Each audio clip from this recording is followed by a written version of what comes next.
I think he's had a complete breakdown, and I think he's suffering from post-traumatic stress disorder, sleep deprivation, grief. There are all of these things playing on him, and he's just, the scene with Herschel. Herschel realizes as a doctor, as a carer, as a man of medicine, that that people need to process. I think that's the thing about the show. The show moves so quickly that people don't have time to catch up with the trauma of what's happened to them. So I think for the first time, the audience is kind of living the trauma with Rick, and I think that, it takes time. Anybody that's lost anybody, I'm sure it's not an instant overnight fix. And certainly in this environment, in this hell that they inhabit, it's even harder because they also have the added complication of a guy trying to kill them. So all I will say is this episode this weekend is an extraordinary episode, one of my favorite episodes, but also I think you see something happen, and it holds up a mirror to Rick of a future, a place he could go if he stays isolated and lets his emotions overwhelm him. So I think it is a shifting point, certainly.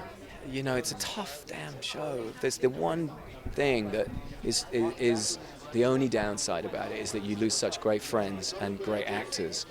And interestingly, I didn't witness her death, but then we had to do it again, in sort of my own mind. So it was really hard and painful, and exactly what you see on the screen.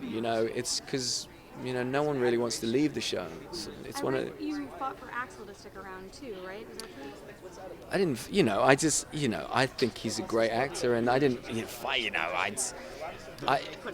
I'm not sure about that, but no, I was very, it was just sad to lose someone that was just kind of, in a very short space of time. Both he and Oscar. But the difficulty is that when you set up a war, people die, and I think that was what happened this season. There's, to all intents and purposes, it's a clash of two men, two ideologies, and two two communities. And if you're gonna you make an omelette, it's hard. And but yeah, I really like him as an actor. I think he's an amazing actor, and I thought what he did, as everybody does, he came into the show and drew this beautiful, funny, enigmatic kind of character that you didn't quite know who he was, what he was, but it was and unique and a completely different flavor. Well, awesome. Thank you so much. Thank you so much, sir. Thank you. For breaking entertainment news and more, follow @HitFix on Twitter or visit hitfix.com.